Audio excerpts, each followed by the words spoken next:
শোনা যাচ্ছে লোটারা নাকি 70 কোটি টাকার টিম বানাবে। তা বানাক, বেশ ভালো কথা।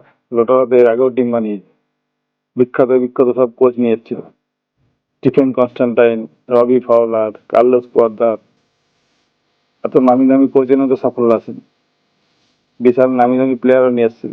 আইএসএল এর সেরা স্কোরার ডায়মন্ডাকস দিমিত্রিয়স, সেরা মিডফিল্ডার জিকসন সিং, এরকম সব নামি দামি প্লেয়ার নিয়ে এসেও তো সাফল্য পায়নি।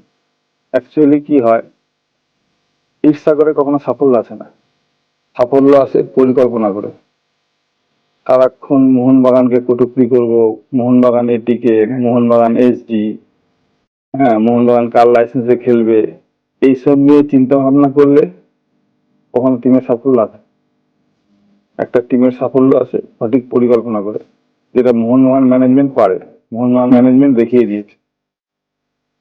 কাজেই নিতু বাঙালকে বলে, অন্য টিমকে দেখে ঈর্ষা না করে নিজের টিমের প্রতি ধ্যান দিন, নজর দিন, পরিকল্পনা করুন কিভাবে চ্যাম্পিয়ন হবে। জয় মোহনবাগান।